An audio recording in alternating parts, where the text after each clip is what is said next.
You're watching Deepening Gaming. Enjoy the video. Hey guys and gals, Never here from Deepening Gaming. Sitting on Twitter, the Gaming Dragon. Today I'm coming back at some Let's Play episode of Wayfinder. So yeah, we're gonna go ahead and load up that side content. Anyway, alarm chain, you were up, and let's go. Damn. It's been a while since. Oh god, 1 second, y'all. Think we're playing the wrong version. 1 moment. All right, y'all, and we are back. Okay. Alrighty. Had the wrong version loaded up. Anyway. Fynn had long since left, and Bjorn, Arkin, and Geralf were still hanging around the bar. Geralf, not quite drunk, but definitely buzzed, leaned in and locked eyes with Bjorn. Seriously, Bjorn, I'm sorry for how I've been treating you.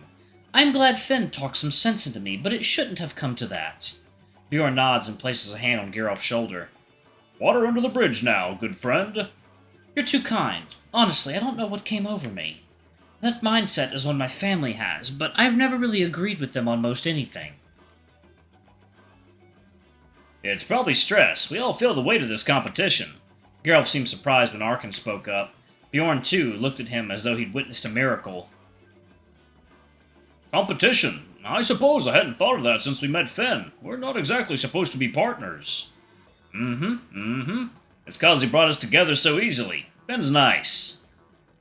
Fynn is very sweet, yes. Such a sweet, soft human. Geralf's words came out mildly slurred, but he shook his head. Fynn is soft. I like messing up his hair. Bjorn smirked as Arkin and Geralf reminisced about their human friend. His mind wandered to Fynn, how he held his own against that shadowy figure, and even before, how he'd practically warned Bjorn about its presence. Shaking the thought off, Bjorn looked toward his new friends. We're doing things different now. We promised Fynn we'd be in this together. I intend to keep that promise, and the first step is this. Bjorn motions towards the drinks he'd just finished preparing. Another round of Bjorn special. Last one for me, you know. This is the first time I've ever been to a bar, or had any alcohol without sneaking it. Your family really keeps you locked away, huh? Bjorn felt a pang of guilt over his remark back on the street, but they'd since made up.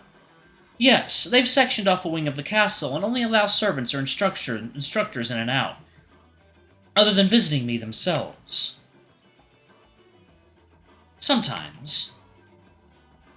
Arkin looked puzzled and cocked an eyebrow. How big is the wing of the castle? Do you get to run around and have fun a lot? For as big as it might be, for as big as it is, it might as well be a small box. I've long since explored every nook and cranny, and there's scarcely any stone I haven't checked for secret passages. His cheeks turned bright red. To escape. Even getting to be away as long as I have has been a dream come true. It's why I felt I needed to win. Even if I don't. Geralf turned to Arkin and placed a hand across the bar, resting it on the bigger wolf's forearm. He looked Bjorn in the eyes and nodded, then turned to Arkin.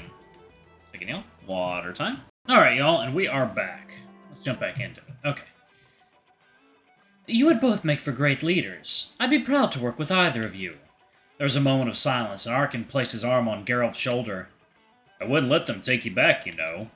Neither would I. You'd be free to remain or roam wheresoever you desire.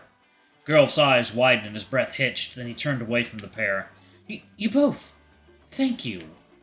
Your family expects too much from you, Geralf. I can understand how that feels. Does your family treat you similarly, Arkin? Arkin frowned and shook his head, then smiled wide. Oh no, my family's great. I love them all a lot. My brother Eric is sick a lot and needs help sometimes, but he always tells the coolest stories and makes some really great snacks. My little brother Rolf is the silliest and most adorable little guy ever. He's so adventurous and always plays with the fey creatures around the village. Bjorn tilted his head, wondering why Arkin mentioned being able to relate. Geralf, too, seemed to be waiting for how this connected to him. My Mama's the best, too. Her cooking is the only thing in both worlds that's ever made me feel full. She helps the older villagers every day, nursing them and caring for their animals and homes. Run around doing all sorts of errands for them, all like loading up water pails for them from the well, working their fields, cutting down trees in the woods, and chopping it all up for firewood. Arkin listed several dozen tasks as Bjorn downed his drink. Sometime in the middle of it, Geralf finished his, and their eyes caught one another. Arkin was explaining the details of how he made sure to get enough things done to be gone for a week when Bjorn stopped him. Arkin, do you do all that yourself?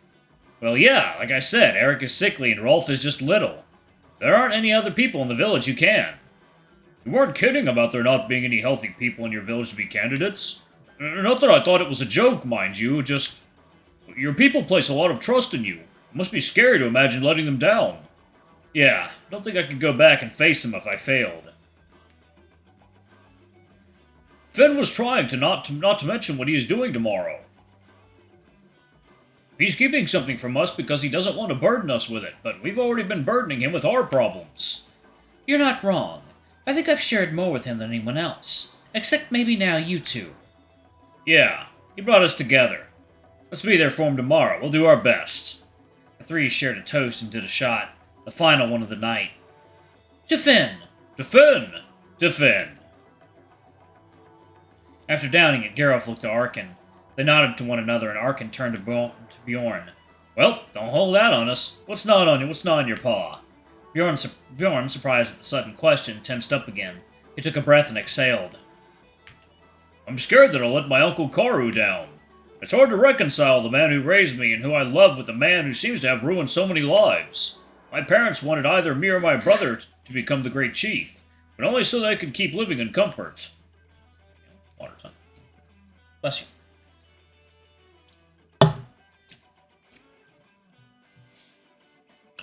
Arkin and Geralt both leaned into Bjorn. It's not your duty to be the one who undoes what's been done. It's everyone's. No matter what, Bjorn, whichever of us becomes great chief, we'll all work together. Right! For Jotunheim! For Fynn!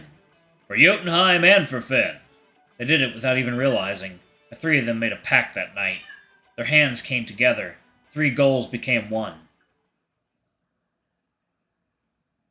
Your eyes find their way to the bottom of the page again and read the rest of the note. I can't help but think back fondly on those days and wonder what things may be like if that promise of cooperation had never been made. I knew it was Bjorn. Our journey together might have ended well before it could have truly begun. But I'm confident in saying I'll have loved you every bit as much as I do now and always will. You trace your fingers over the note. There's no need to worry about things like that now. Our journey is long since ended. Oh, shit, okay. Alright, so I guess I am fully done with Wayfinder for now. At least until the next update. To be continued. Okay. Alright, damn, I should think. Yeah, this is a really great game. It's got really great music. It's part of the Boys Love universe? I don't know what that is. I'm gonna have to check that out. Yeah. Boys Love universe. I don't know what the fuck that is, but a lot of extra stuff. Good lord. Okay. And a lot of extra characters we haven't even seen yet. Alright, so Tyler is a werewolf. Interesting. Or he might be a wolvern or whatever they're called. But yeah, anyway, thank y'all so much for watching. Don't forget to like, comment, subscribe, ring that notification bell, and let me know when some new content for this game drops. Anyway, I love you all, and I'll see y'all in the next video. Bye-bye!